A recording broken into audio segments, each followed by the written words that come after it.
day after a boat disaster in Azizanya. 5 persons were confirmed dead, with scores others missing after a boat carrying mourners from Azizanya to Azizankopa capsized on the Volta Lake. Assembly member for the area, Daniel Ajakpa, told TV3 after the disaster struck that the boat was overloaded. So far, the operator, Gabriel Ajigodi, is in the grips of the police at Adafwa, where he is assisting with investigations. My colleague Joseph Armstrong Gold Alogbe was in the area. He's been speaking to some of the survivors.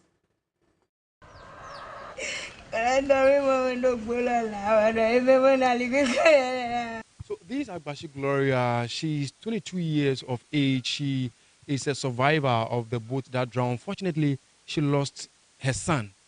Let's find out how she managed to escape from that terrible accident that took place on the lake. The time we were going, the water is entering in the boat, and we were saying to the owner that he should go back and remove some of us, but he refused, and we were going. So the water is coming, and the water has filled the boat. So I carry my baby here, and I hold it, but someone hold my shirt. So as soon as I have to come, I raise up. I didn't see my baby, so some of the boat are coming, and I catch some. That is why it happened. So you lost your baby. How old is your baby? 1 year, 3 months. So you told the boat rider to go back. And what did he say? He didn't say anything. He said it's just here so we can go. So now you've lost your baby. You are angry. Yeah. Very angry. Yes. What will you tell any other boat driver on the lake? They have to take people on numbers, not full people. But the owner of the boat said it will not do anything, so we should go. It's only just here. So the time we were going, the water is coming, and we were shouting on the boat, but she didn't mind us. So Belinda happens to be one of the ladies on the boat that drowned, and she was on the boat with 2 of her children. They made it to shore. The thing said that the boat we enter, it make too much overload. We are going, we told the person is driving the boat that he should come back, she will remove off. But he said he will not return. That because the water entered the boat. That's then. How many were you on the boat? Oh, that one there, I don't know we are mad, but we are many. 40 going. You are more than 40. So when we were going, what really happened? One time we are going, we saw water is coming to the boat, and then the boat went to under the water. Were you able to swim? I tried my best. So how were you able to save 2 of your children? That one there is only God help me. But the thing, I'm swim the water. If I carry my baby, I check my baby with my one hand in the top, and then I take my one hand start swimming. Those are some chilling accounts there from survivors of the boat disaster. Joseph Armstrong Gold Alogbe has just returned from the area. He's joining me in studio. Joseph, heartbreaking for many of those who lost their relatives, but you've been interacting with assembly officials and the police. What have they been saying about all of this? I mean, if you get to the town, both the police and the assembly officials, they are all down. The moody environment in the area, you can tell that they are all not happy about what has happened because according to the police, they've been insisting that before you sit in a boat to cross to the other side of the lake, you need to be in a life jacket. But it's like nobody seems to be minding them. So this thing happened yesterday, and according to the police, it's very worrying. And for the assembly women, they are also saying that they've cautioned the residents many times to be in life jackets, but they will not. But are the life jackets available, first of all, for these residents to be using them? Because if you've been to these areas before, you know that these life jackets are simply unavailable. The life jackets are not available because I spoke with some of the boat operators that confirmed to me that they've paid to the assembly for the jacket to be supplied for them, but then from last year, August, they are yet to get their life jacket. So that is what is happening now. But if you go to the town right now, it's a small community where you could see that the trade business between Azizanya and Azizakwe. Okay. So you stay here, you have a brother staying at Azizanya, you have your sister living at Azizakwe. So it's something they do very often. So yesterday, Saturday, they lost somebody at the other side of the river, so they tried to go to that place because that was the day for the funeral, and unfortunately, what happened. But what shocked me even more was the fact that the boat operator was told that you've overloaded, we cannot go, and they cautioned the boat operator, and that said to them that no, it's just here. Of course, you can see it's just here, but that lake you see, I mean, if you know where Castro got drowned and also lost his life, now that we can confirm, you could see that place, that lake, that side of the lake is very deep, so there's no way anybody will survive if the person is not a good swimmer. So basically, over there, I think it's about time the authorities, I'll use the word again, walk the talk and ensure that so far as that is the only means of transport between Azizanya and Azizakwe, because there's no other road. The lake crosses over from, that is the Volta Lake that stretches all the way to the sea. So if that's the only means of transport, obviously we need to ensure that there's some kind of safety protocols being adhered on that part of the community. And the police, we understand, has picked up the boat operator. What more do we know? Has he been released yet? He's still in the police custody. Yesterday, we stayed deep into the night just to hear from the young man. I'm told he's around 60 years, and he has been operating this boat for the past 32 years. I spoke with the wife and his children that came to the police station, and according to them, the man said to them what really happened. And for him, he denied picking more than the passengers they are saying. He said yes, he was supposed to have picked about 20, but he took a little bit over 20, but not up to the numbers that some of the survivors are reporting, around 60 and 40. And for the woman, this boat operator is one of the most experienced in that community, and he started moving people from Azizanya to Azizakwe on Friday evening. You know, because there was a waykeeping on Friday night. So throughout the night, the man has been working, probably fatigue setting also at a point. Okay. But the woman also told me that the husband told him it wasn't his fault. There was these speed boats on the lake being ridden by one white man. So when he got there, the speed at which he passed them forced their boats to drown, and it wasn't his fault, but it is the speedboat that drove past them that caused the accident to occur. So the issues are many. So I'm sure the police are on top of this investigation, and very soon I'm sure we are going to get more information. I'm also gathering that the rescue mission is still ongoing because some people are still missing.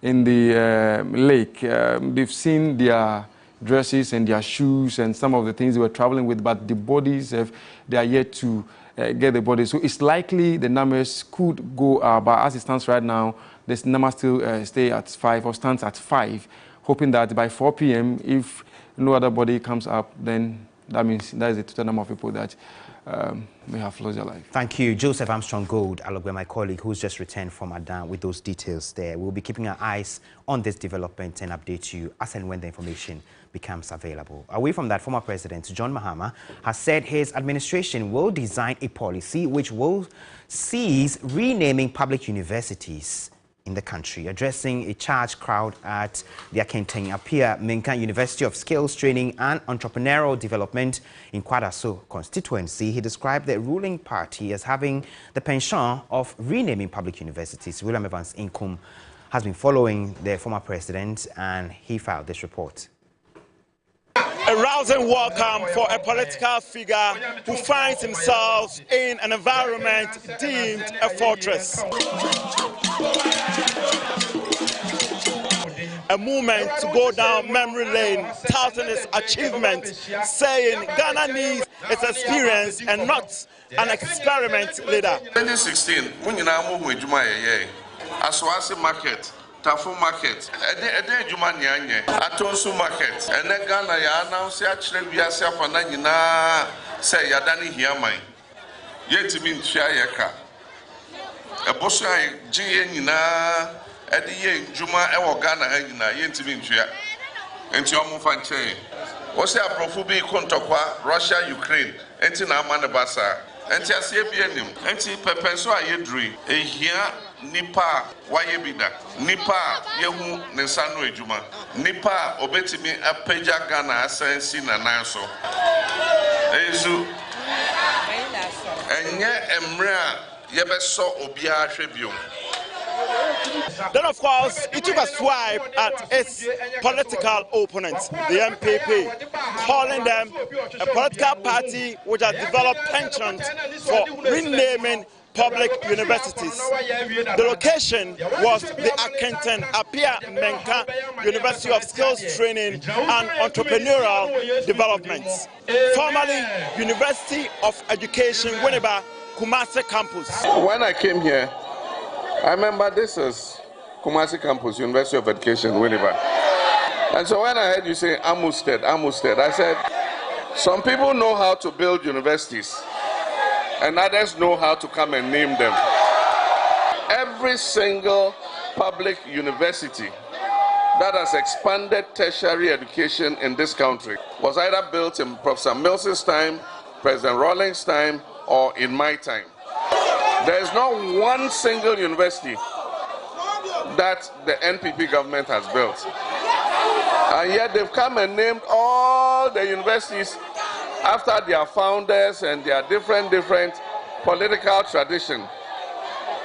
When we come into office, we're going to put in place a system for naming universities and other important national monuments. William Evans Sinkum, TV3 News.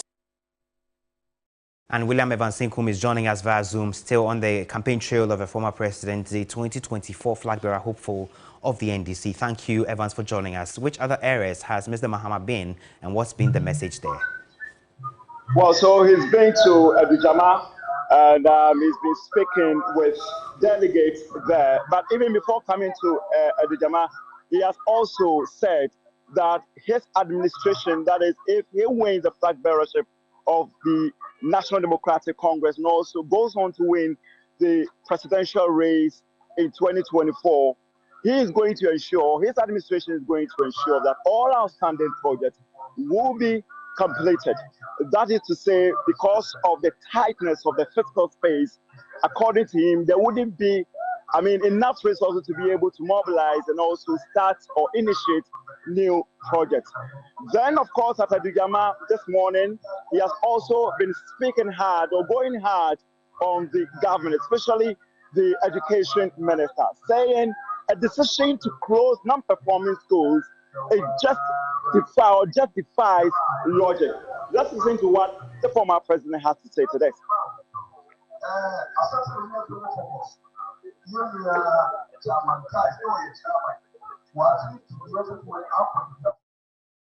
Na me kotin so a em say na what twa mu and yes education minister o see schools o mo ho modern o be close o mo down and I say aban be ni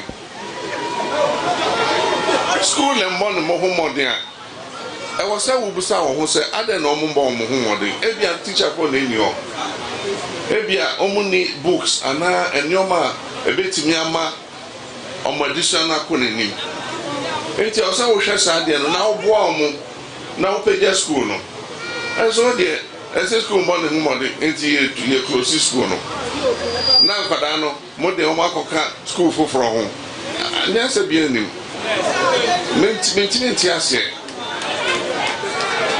na education minister ultimate schools no ultimate moa emma additional konenim anya o free ho no bi meye and this so sad low performing schools near bois epeja omo yema kwada no books yema teaching and learning materials send the be ya ebetimi epeja na omo so omo timi esu ade yie abra ye wa beremu schools ne bia yenti omo nkakra nana je no pokwa jima ye minister no ye be hwa first na Wesley girls one mu na di enim Yabesha schools ni bia yembo mu di kra no mo so mo peja na kwada na obo mo hu modern.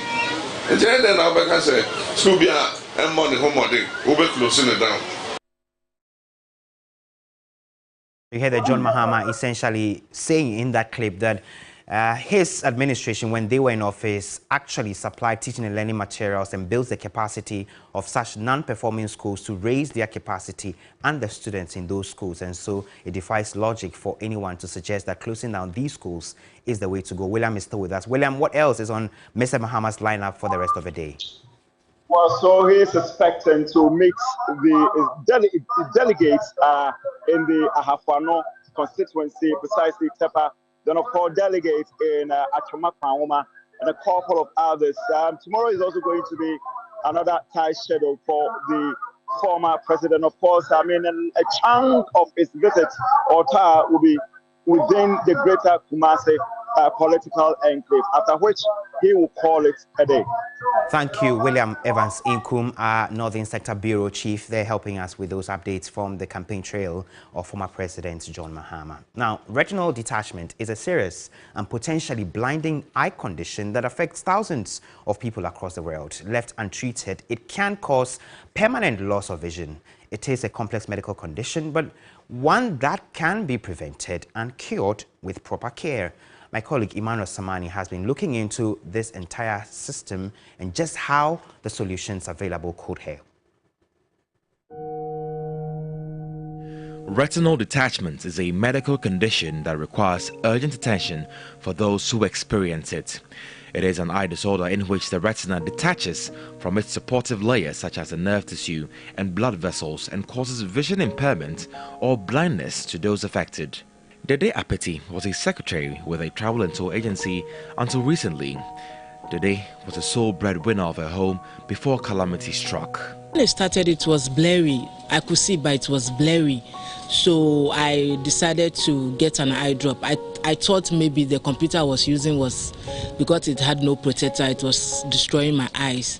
So I went to the pharmacy and got an eye drop. Dede developed retinal detachment in both eyes and has now lost her vision. It was 2008 when I got the problem. So throughout November 2008, I came to stay at home. I was not working because there I couldn't see anything again. I wake up 2009, I couldn't see again. 2009, 1st January, it was blurry just like it started before. I couldn't see again. So I said to myself, I said, "Do you a hospital inside? So let me go back. Maybe applying it will come back just as it has come," and I came home. I went and it was applied for 1 week on the 7th January 2009. Sebeba. Didn't come back. The retina is the tissue at the back of the eye that reflects light. A tear can cause blurred vision and needs to be treated right away. Individuals who are nearsighted, have diabetes, may have a higher risk of retinal detachment. Citing an example, retinal detachment is like when you plug the TV, you can see, but immediately you take the plug out of the socket, the TV doesn't work again. So in layman terms, that's how retinal detachment is like. The retina has pulled itself away from the oxygen supply, blood vessels, veins, and all those things. So the retina is in quotes dead or is not working because there's no supply of oxygen, blood vessels, and anything like that.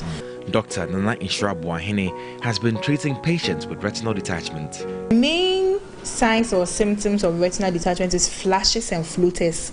It looks like you see something moving in your eyes, like a line moving. That's for the flashes. You see like a line moving. You think you're seeing it outside, but it's actually moving inside your eye. And then the floaters, you see something swimming, like some small things. You might make you feel like small, tiny fishes or something swimming in water.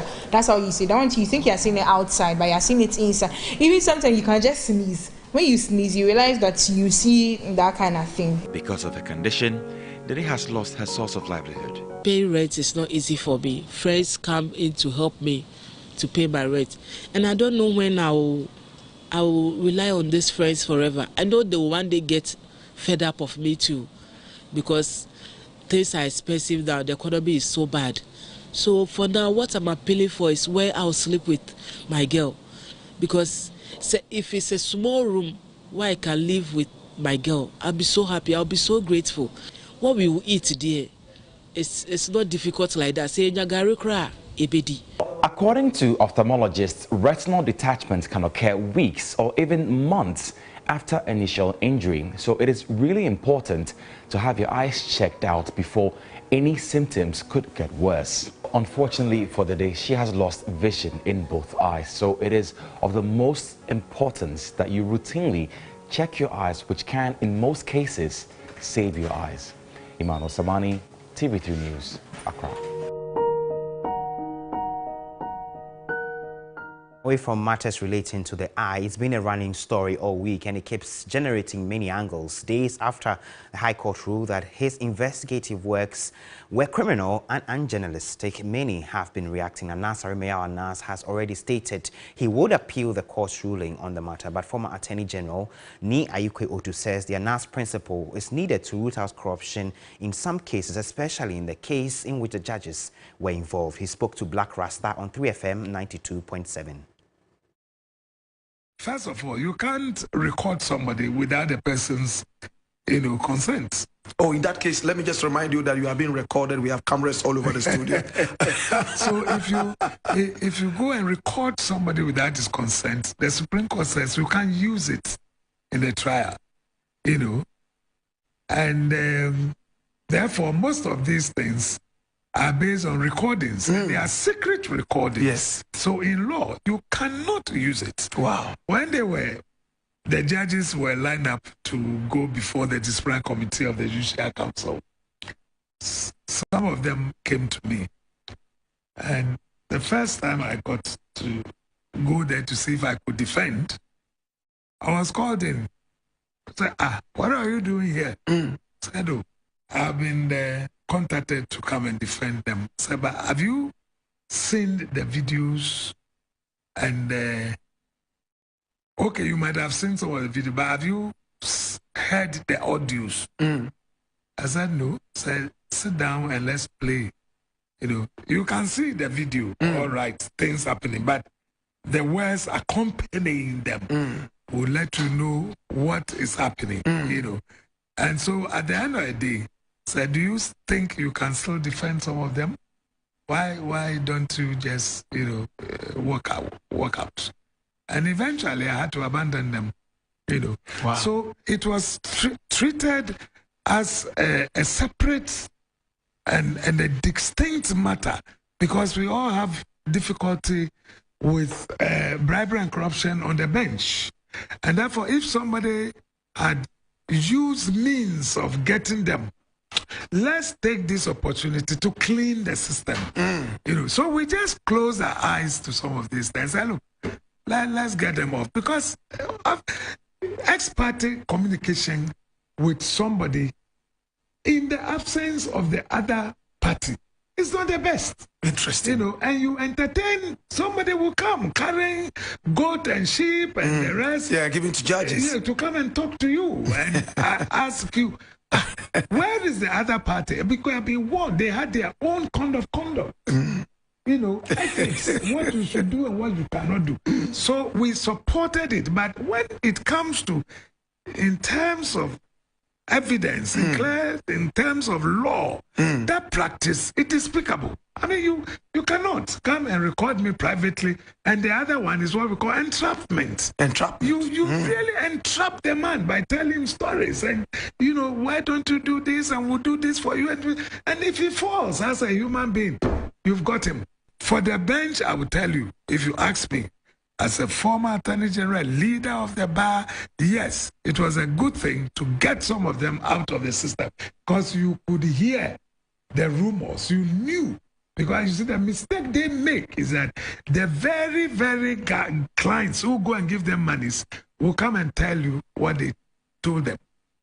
Lawyer, don't go this area, go to... The man is not a lawyer and he's telling you that don't talk about this and the rest. You get a feeling that something is going on. We've gone to see the judge and things like that. We hear all these rumors and these people continue to be there to cause havoc on the bench. So if this is a way to clear them, why not?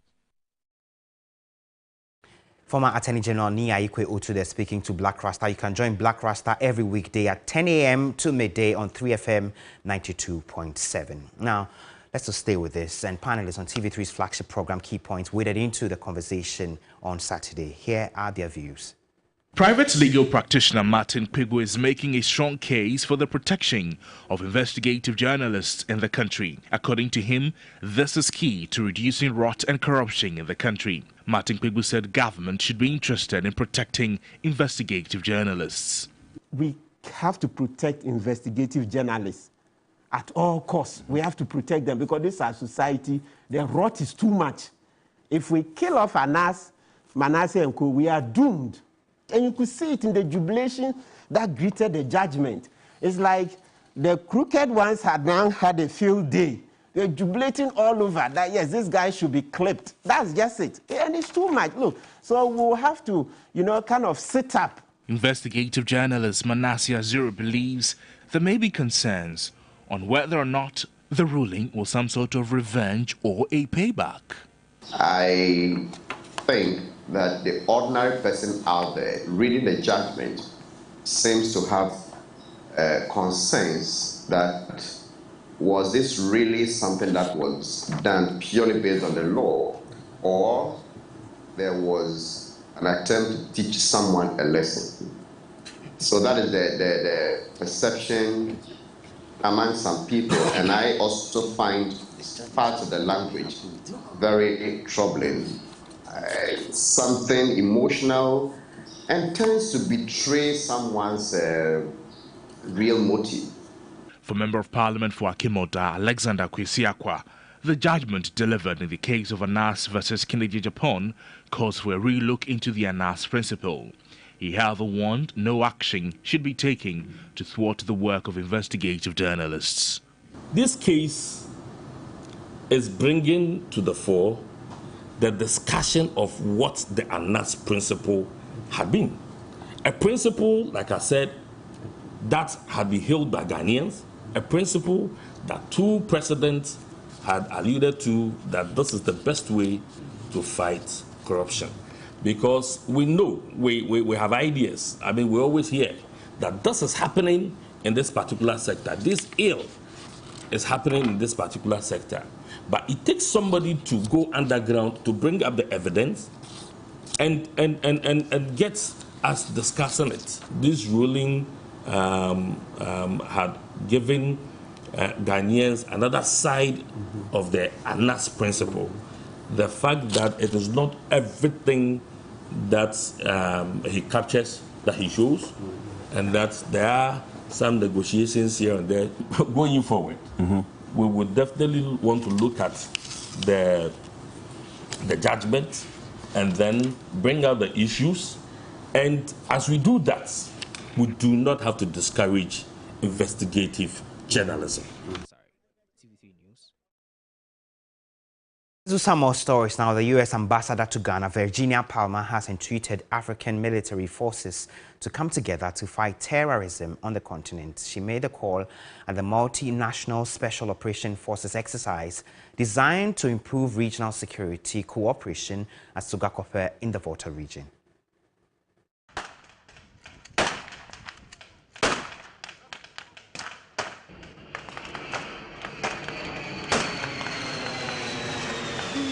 Counter-terrorism men drawn from many countries to join the multinational joint forces operation here in Sogakope, helping to fight counter-terrorism within the sub-region. The officers from the Ghana Navy, Nigeria, La Côte d'Ivoire, Morocco and Cape Verde, with training and expertise from the US and Spanish security forces,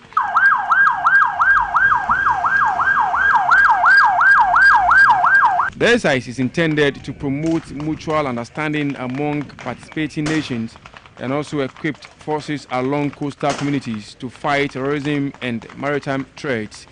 At the Military Joint Multinational Special Operation, U.S. Ambassador to Ghana, Her Excellency Virginia Palmer, expressed the need for a greater collaboration among African nations. Training and cooperating together is something that we need to continuously do in order to be ready for threat. And I'm very pleased that Ghana has taken a lead in the Accra initiative and acknowledged that there are threats, particularly emanating from the Sahel, and that coastal West African countries partnering with Burkina Faso and other Sahelian countries need to work together, need to share intelligence, need to cooperate militarily to confront that threat.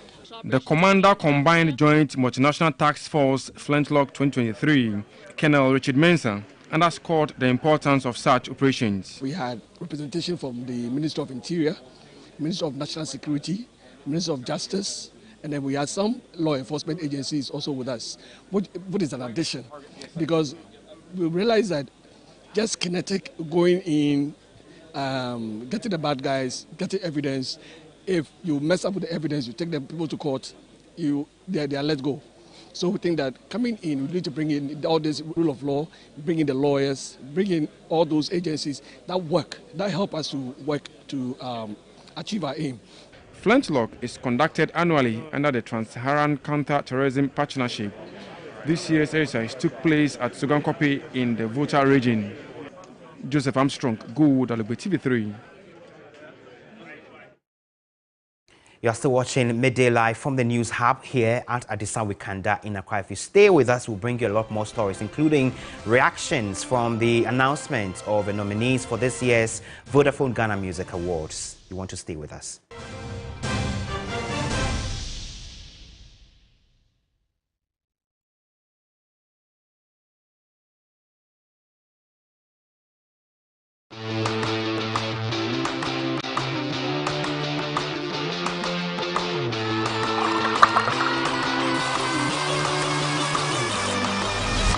It's good to try something new every day.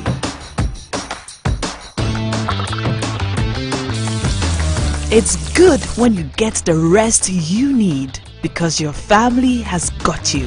Frytol, you deserve a life of goodness. This advert is FDA. The COVID-19 vaccine is safe and effective. I encourage all pregnant women to go in for the vaccine. And to add to this, I have a beautiful bouncing baby girl who is a year old now.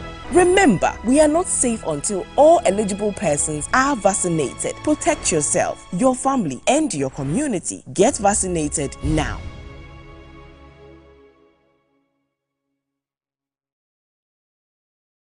We are on a mission promoting access to quality health and education through the power of our media space.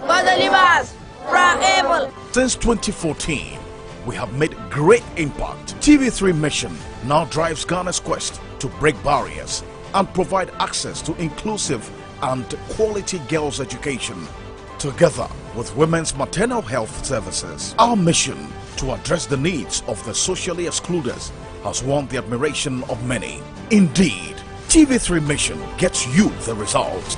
Mission is live on TV3 News 360 every Saturday and Sunday.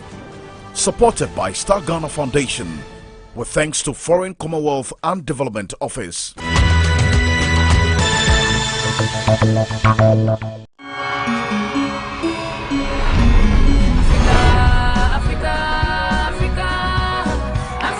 I love traveling around Africa.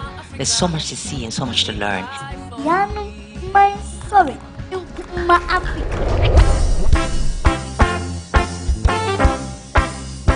What unites us as Africans may be our race, our history, or our people. What she did was a beautiful rendition of the Dambatakai dance of the northern region. This week on Talented Kids, your favorite contestants will highlight the various facets and the distinctions of African cultures and exhibit their talent while educating us about Africa. Now I'm a slave. Keep your favorites in the competition by dialing *713*13# or download the TV3 reality app to vote. Talented Kids, free to play. Hosa, hosa, ho. Hosa, hosa, hosa, hosa, hosa, hosa. Talented Kids shows on TV3 every Sunday at 4 p.m. Powered by Indomie. Sponsored by Pepsodent Cavity Fighter, Cowbell, Heaven Black Mosquito Coil and Insecticide Spray, Enapa Mackerel, Kiki Juice Drink, Flora Tissues, Top Choco, Coco Plus.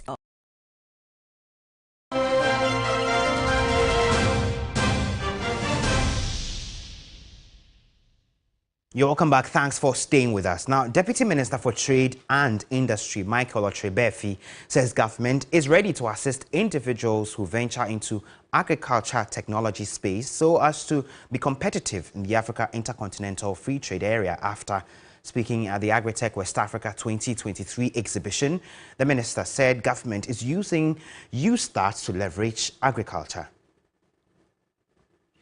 The exhibition, which ended on Friday, brought together over 100 companies exhibiting from India, South Africa, Turkey, Nigeria, Ghana, the UK, Italy, France and other countries.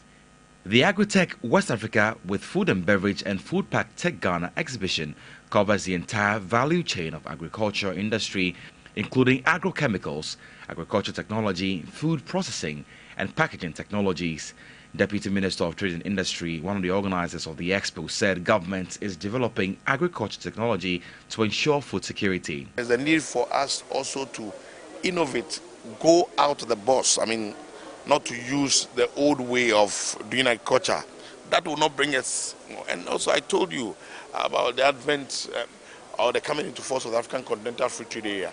This is an opportunity for those in this industry to boost production in the area of agricultural technology and also help to increase yields. The Indian High Commissioner to Ghana, Sugandh Rajama, said the exhibition was to deepen the international cooperation between Ghana and India. My last more than 3 years of experience and interactions with various stakeholders, not just here in Accra but all over the country, particularly in the regions, I've seen that there are huge synergies for India and Ghana to join hands in the areas of agriculture and rural development. An estimated 5,000 visitors were at the exhibition. Now, a consultant and plastic restructure surgeon at the Tamale Teaching Hospital, Dr. Igboho Etu, has urged cancer patients in the northern regions to report early to health facilities. Speaking to journalists after performing a life-saving procedure on a 21-year-old spinal cell sarcoma patient, Kumbayire Basinya Janet, Dr. Etu admonished them not to be swayed by the high cost of a procedure. Janet was carrying a recurring tumor on her forehead, which was operated some 2 years ago. The tumor kept growing again because the cause of the tumor was not ascertained then before the surgery. But due to financial difficulties, Janet could not seek further medical attention, resulting in the tumor growing to cover her face. With the intervention of Member of Parliament for Damongo lawyer Abu Jinapo, Janet was operated upon successfully. Speaking to the media, a consultant of plastic restructure surgery at the Tamale Teaching Hospital, Dr. Igboho Etu, said Janet's situation could be worse with any further delay. If she has come early, we would have had much difficulty, and I'm sure because of surgery we wouldn't have gotten to this level. Maybe we would just need 1 unit of blood, or we may not even need a unit of blood. Well, this one has been dead, has grown deep, and I'm sure because of financial reason, that is why it has gone to this level. Janet, who found relief from her condition, was grateful for a second chance to life.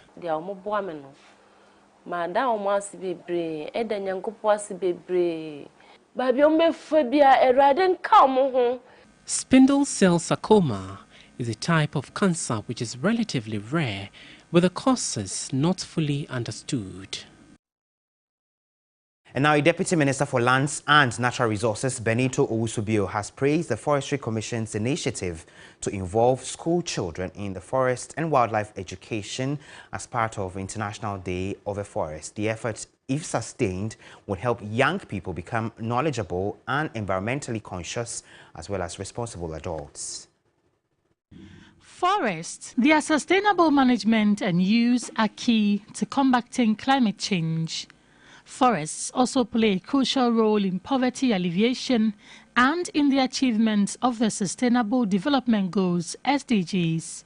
The United Nations General Assembly, UNGA, proclaimed March 21 as the International Day of Forests in 2012. The day celebrates and raises awareness about the importance of all types of forests. This year, the International Day of Forests promotes education to learn to love forests. It underscores the importance of education at all levels in achieving sustainable forest management and biodiversity conservation. Healthy forests mean healthy, resilient communities and prosperous economies. The involvement of school children is the first by the Forestry Commission of Ghana. Possible even extended to other regions of the country in subsequent years. As future leaders, we want to inculcate the culture of tree growing, forest conservation in their daily lives. The competition will help the students gain more knowledge of the mandate of the Forestry Commission, and in the end, pupils will become brand ambassadors of the Commission. 4 schools from the Anumle cluster of schools took part in the maiden quiz held at the Accra Zoo. Anumle Basic and JHS emerged as the winners with 39 points, followed by Agri Basic and JHS with 27 points, Saki Odai Basic and JHS 26 points, while Ni Okain Basic and JHS had 18 points. The participating schools received cash, certificates, a plaque, and other prizes. The idea is to, get the involvement of the students at this level, and then at the SHS level, for which we will have a debate on Monday, where schools like Achimota School and then Presec will participate in on Monday. It's all to bring the young people on board in terms of a protection of our environment. The week-long event would be climaxed by a school debate on Monday. Head to the Central Region now, because the education director in that part of the country, Justin Ivy Apau, has called for support from all stakeholders to improve education infrastructure. She was speaking at an event to hand over a 4-unit master's flat to address the challenge of St. Augustine's College in Cape Coast. The St. Augustine's College, established some 93 years ago, has produced many illustrious alumni in various fields around the globe. The school is faced with challenges including accommodation for its staff. Only 30% of staff of the college live on campus. To help address the accommodation challenge for the staff, the 1998 year group of the school have put up a $250,000 4-unit flat. The flat can accommodate 4 teachers and their families. Central Director of the Ghana Education Service, Justin Ivy Apau, at the handing over ceremony called on stakeholders to support government's effort. Samuel Ni Eje Anang is an old student from the 1998 group.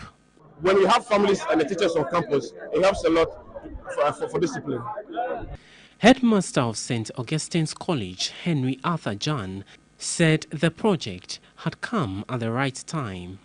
Such projects are geared towards students benefiting directly and staff benefiting indirectly. The 93rd anniversary of the school attracted many dignitaries, including Ogwa Manhini.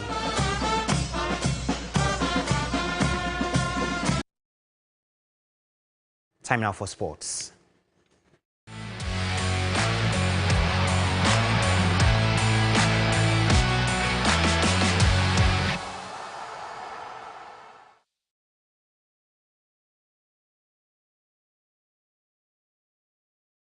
Good afternoon. It's time for sports on Better Life. My name is Kelvin Owusu-Ansah. Started with boxing. The second season of the Ghana Professional Boxing League kicked off on Saturday, 18th March, with a bang as debutant Shako Samer electrified the crowd with a unanimous point victory. The reigning champions Charles Korte Boxing Foundation warned newcomers, the Ghana Armed Forces and the Prison Service to be well prepared before they step into the ring.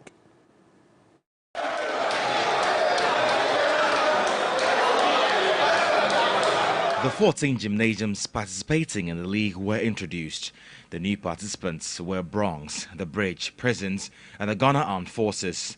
While the Sonia Boxing Gymnasium was missing from the lineup, the gym in Palm Springs had merged. The 8 bouts produced fireworks much to the excitement of patrons who thronged the arena. But it was former Black Bombers Shaquille Samir and Eric Colley who stole the night. Shaquille started slowly in his super middleweight contest against Francis Akakpo, but picked up midway through the exchanges, setting the arena agog.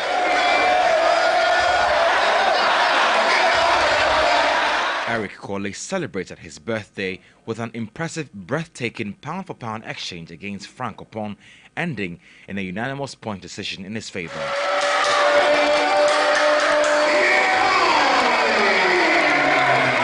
Corporal Bawa Akankolim of the Ghana Armed Forces defeated Emmanuel Ano from the seconds out gym, while the prison services Sergeant Anan Kochoke won his cruiserweight contest against Daniel Somote of the Seaview gym.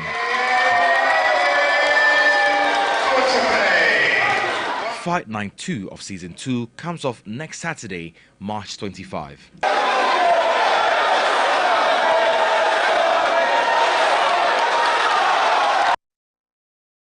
Well, staying locally this time around, football and the round 22 of the Ghana Premier League began with the Asante Kotoko's 2-1 away victory over Samatex at Samaboy thanks to goals from Enoch Morrison and Rocky Jamina. Here's a Sebonsu. Good dribble pass, Afo. Confident play from the left back, Kila Lamte. He sends one low. Here's Morrison for Kotoko. Morrison! And that's the opening goal for Kumasi Asante Kotoko. Enoch Morrison puts the party points ahead in the Timber City. Work done by Rocky Jama. His awareness to pick out Lamte. Lamte went low. Samutela failed to control, but Morrison was precise. Yeah, he knows he has that power in that left foot. Here's Lamte. Could have gone for the first time. He hangs on. Lamte, his effort takes a deflection. Here's him straight there. Rocky Jama and the Asante Kotoko second goal. Here. In Samaboy, a debut goal in his debut start for Asante Kotoko. Samatex couldn't deal with the ball the first time, and Lamte has shown his prowess. Plus that the ball took a ricochet, but in Fege twisted and turned, and the ball fell for Jamina. What a hit! Super hit! It's a big goal for him. Sewonu delivers. Here's Aka! And Aka brings Samatex back in it. It's game on. Bring it on, say Samatex. The full run back. Get the free kick. There seems to be no problem here. And they expect Koroko to deal with it. Once to miss the headline. Oh, my answer. It's game on. Yeah. Now to the Premier League, and Everton stole a point at Stamford Bridge with a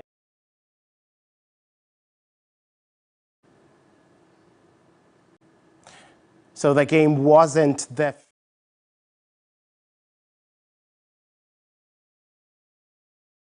star who scored his first Premier League goal of the season. Chelsea stole the lead with a fine finish from João Felix, the Portuguese international, who is on loan from Atletico Madrid.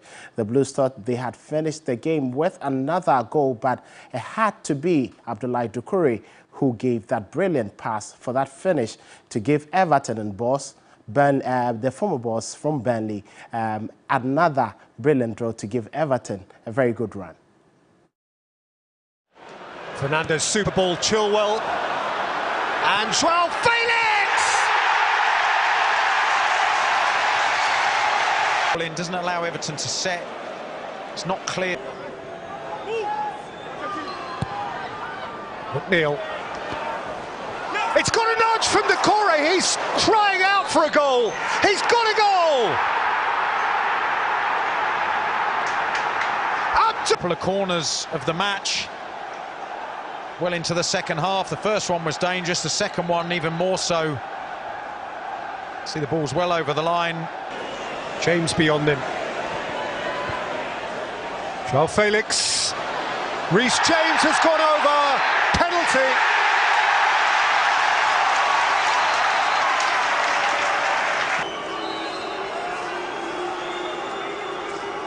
Kai Havertz.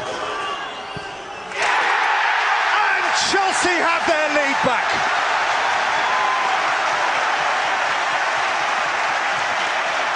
That is such a smart penalty. Monday, the 3rd of April, and then they go to Old Trafford. They could do with something here. It's Ellis Sims for Everton.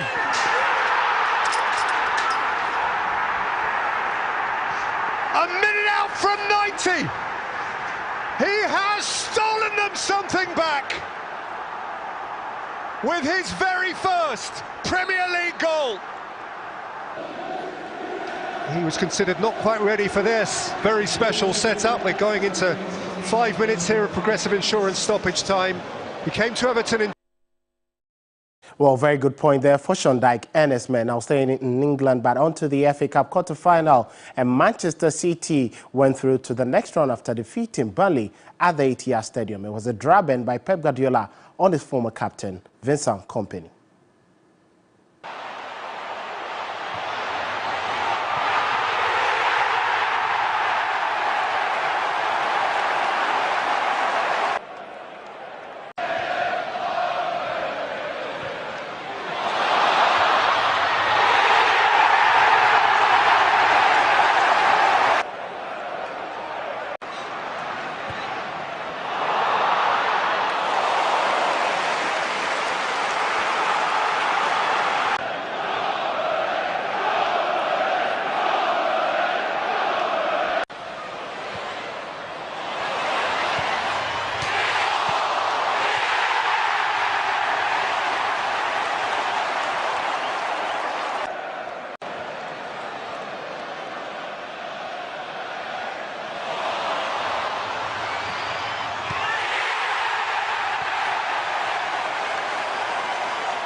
Well, Manchester City unstoppable there. That will be all for sports. But don't forget, this evening at 6 p.m. on 3FM 92.7, the Sports Ultra Show will be on.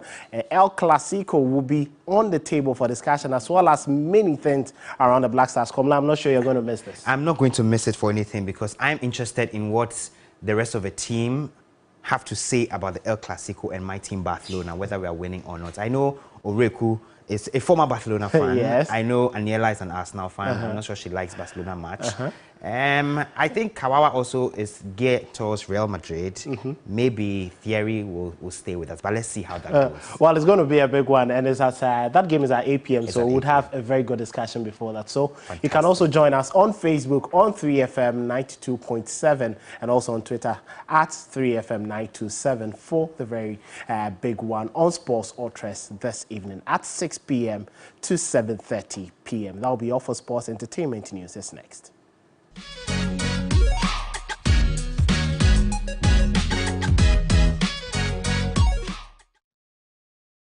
And in entertainment this afternoon, gospel hitmaker PSA Esther is positive about beating Black Sherif and other nominated music heavyweights to win the 24th Vodafone Ghana Music Award Artist of the Year accolade. The singer is in the race for the top most honors with Sarkodie, Stonebwoy, Black Sherif, Kiddy, King Promise, Camido, and Joe Metal. In all, the YMEA composer earned 7 VGMA nominations.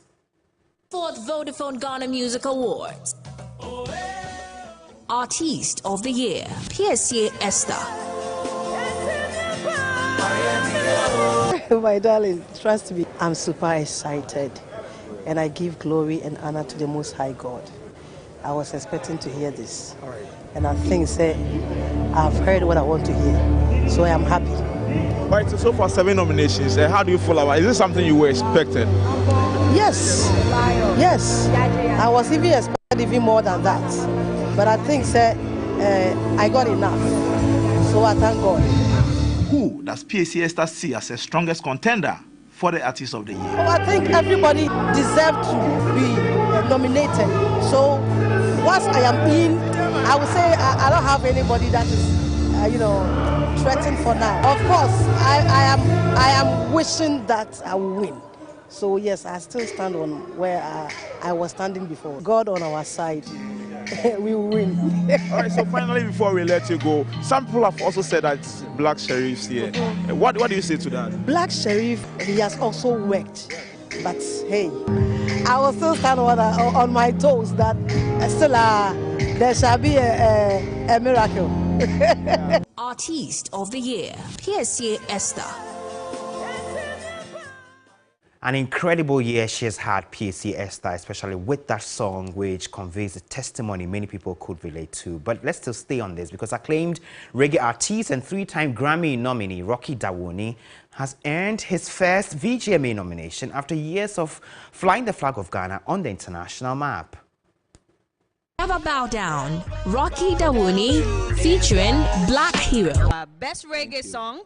And best reggae artist. Yeah, I mean, wow. Imagine, coming back home to nominations, so for me, I am always very happy to be a part, play a meaningful role within the industry, Okay. So every recognition that comes within the industry is something that I welcome.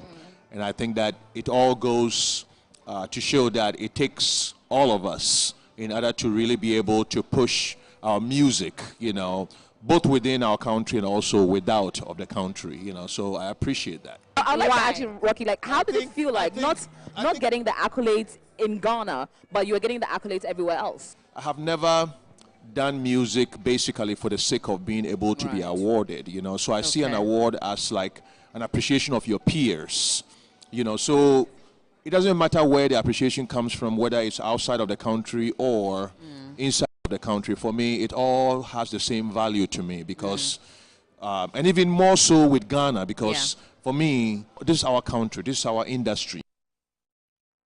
And also, gospel songstress Celestine Donkor was nominated in the Best Gospel Song and Best Gospel Artist categories, but has strangely thrown her weight behind PSA Esther to go for these categories. Here is Celestine's reasons for going all out for her sister PSA Esther.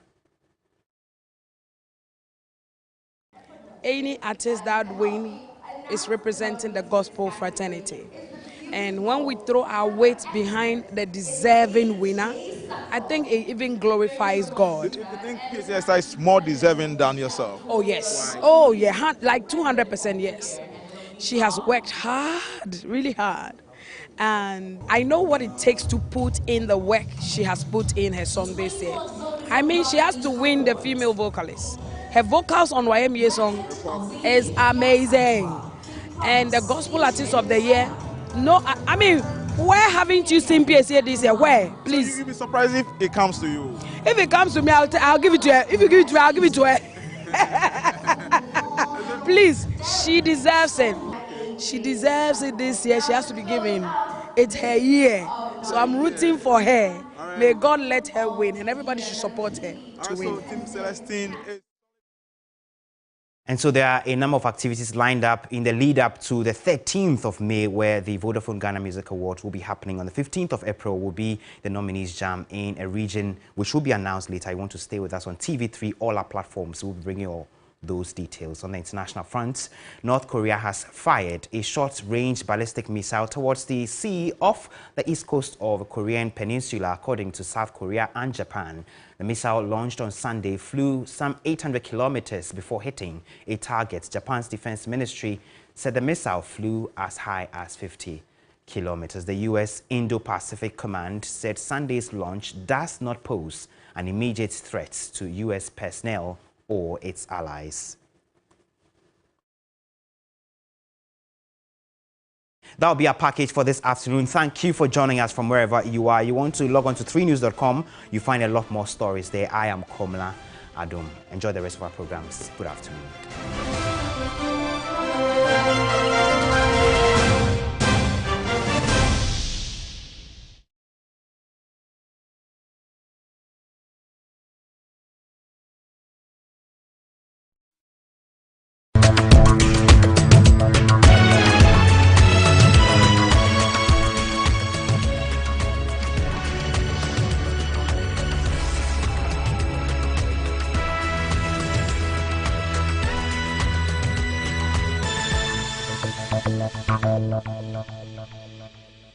This program is rated PG.